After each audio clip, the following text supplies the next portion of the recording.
दौर की वार्ता हो गई है, परंतु जब सरकार किसानों की बात समझने को राजी नहीं है, अब क्यों उम्मीद लगा रहे हैं आप सरकार मान जाएगी? देखिए, सरकार तो निश्चित तौर पर देश के किसान के आगे नतमस्तक होगी और देश के किसान से माफी मांगेगी। इस बात में कोई दोहराई नहीं है कहीं से कहीं तक भी। देश के किसान के आगे देश की सरकार को निश्चित तौर पर झुकना पड़ेगा, क्योंकि ये देश का किसान है और ये वो देश का किसान है जो बंजर भूमि पे भी अनाज पैदा करना जानता है। हम जानते हैं, आप जानते हैं देश का किसान है, वो नहीं जानते, वो तो नकली घोषित कर चुके हैं। क्यों नहीं जानते? अरे ये सब जानते हैं देश का किसान। आप एक बात मुझे बताइए, प्रधानमंत्री जी अपने आप को स्वयं जगह जगह जाकर वो सेना में भर्ती होने की बात करते हैं, डॉक्टर बनने की बात करते हैं। वो अब तक डॉक्टर या सेना में भर्ती नहीं हुए ना, लेकिन पूरा देश जानता है कि वो एक चाय वाले हैं। पूरा देश जानता है ना, अब वो उसे बदल थोड़ी सकते हैं। नहीं जानते, चाय वाले से वो मुख्यमंत्री बने, मुख्यमंत्री से प्रधानमंत्री बनना कितना लंबा प्रयास रहा है, कुछ ज्यादा ही प्रयास रहा है। हाँ, तो आप एक काम कहिए ना, संघर्ष की राह में आप भी अपने पिताजी से कहिए, वो क्यों दूर खड़े हुए हैं। अपने पिताजी से कहिए छोड़ देंगे अपने माता श्री को और वो भी संघर्ष की राह पे निकल जाएंगे। मतलब अपनी घरवाली को छोड़ना संघर्ष की राह है, तो पूरा देश अपनी घरवाली को छोड़ के संघर्ष की राह पे क्यों नहीं आता? आप अकेले ही संघर्षहीन बनने। आप एक बार चेक करके देखिए, फिर उसके बाद आपको पता चलेगा। प्रधानमंत्री नरेंद्र मोदी जी जिस समय चुनाव लड़ रहे थे, चुनाव आयोग की वेबसाइट पे उन्होंने ये भी एक्सेप्ट नहीं किया था कि मैं शादीशुदा हूँ। एक व्यक्ति का नामांकन रद्द हो जाता अगर वो उसमें कुछ ना भरे, लेकिन प्रधानमंत्री जी प्रधानमंत्री भी बनते हैं, मुख्यमंत्री भी बनते हैं।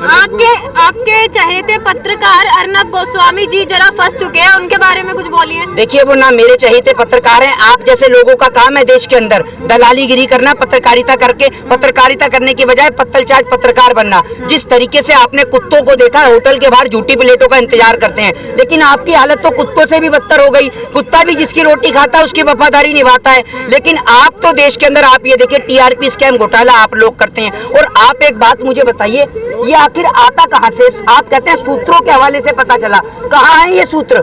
बताएंगे आप जरा, ये सूत्र हैं कहाँ? खैर आप नहीं बताएंगे, आपके धंधे का मैटर है ना, क्योंकि धंधे का सवाल है, आप नहीं बताएंगे। लेकिन आपके सूत्र के कारण कश्मीर से कन्याकुमारी तक पूरे देश के अंदर दंगा हो जाता है और आप लोग सिर्फ सूत्रों के हवाले से पता चला है कहकर पल्ला झाड़ देते हैं।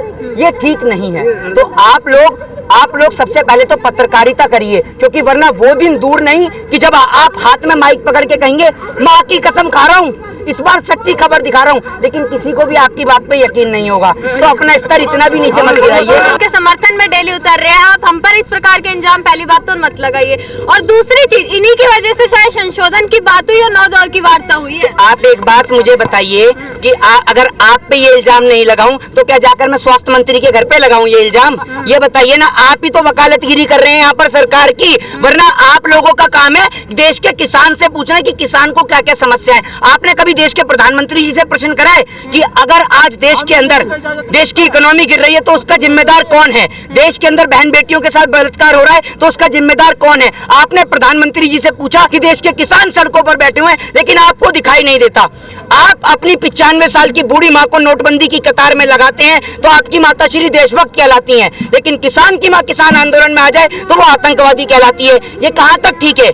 आपने पूछा है कभी प्रधानमंत्री जी से?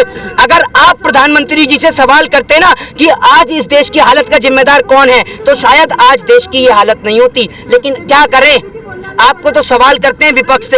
अगर कोई प्रधानमंत्री जी को लेकर सवाल करे, सत्ता पक्ष को लेकर सवाल करे, तो आप कह देते हैं आप राहुल गांधी से सवाल क्यों नहीं करते, आप अखिलेश यादव से सवाल क्यों नहीं करते, आप मायावती से क्यों नहीं करते? अरे आप कॉमन सेंस लगाइए ना, जो घर का मुखिया होगा उसी से तो शिकायत करी जाएगी।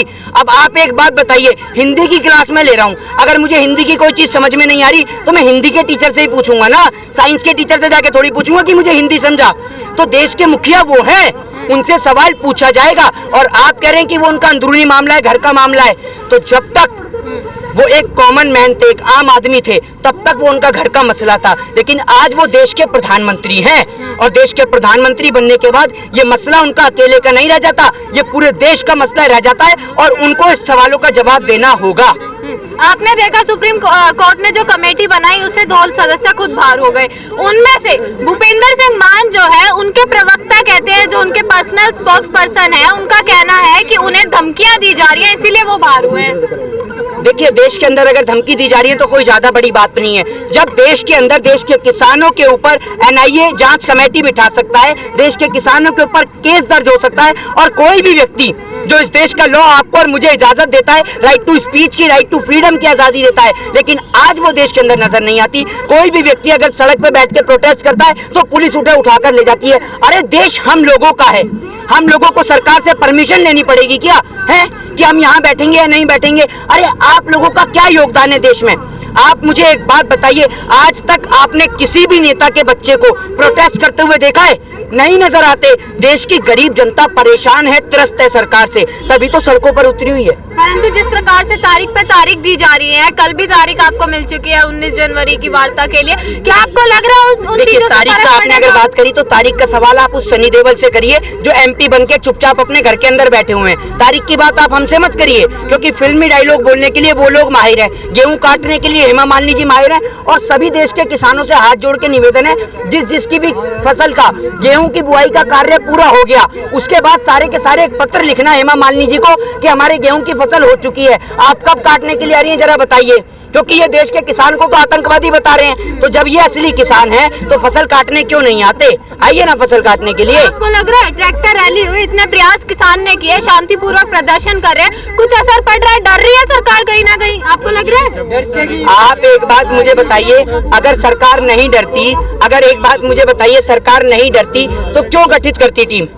देश की सरकार निश्चित तौर पर देश के किसान से डरी पड़ी है, देश के उद्योगपति स्टेटमेंट देने के लिए आ गए हैं, समझ रहे हैं? तो आप करें कि किसान का, आप देश के किसान को डिमोनेटाइज मत करिए। देश के किसान के आंदोलन में देश के किसान का हम लोगों को हौसला बढ़ाना है, और देश का किसान अपनी राह पे बिल्कुल ठीक है, और हम लोग देश के किसान के साथ खड़े हुए हैं। यूपी के मुख्यमंत्री को देख लो, उसको नामकरण करने का इतना शौक है कि मैं तो उससे पहले कह रहा कि मुख्यमंत्री की जगह नामकरण करने के लिए पंडित ही बन जाता।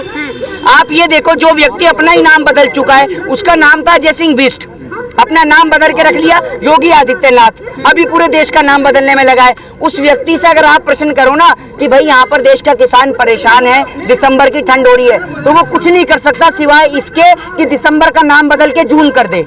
उसके पास कुछ और नहीं है, समझ रहे हैं आप किस यूपी पुलिस की बात करते हैं? यूपी में आपको लॉ एंड ऑर्डर नजर आता है?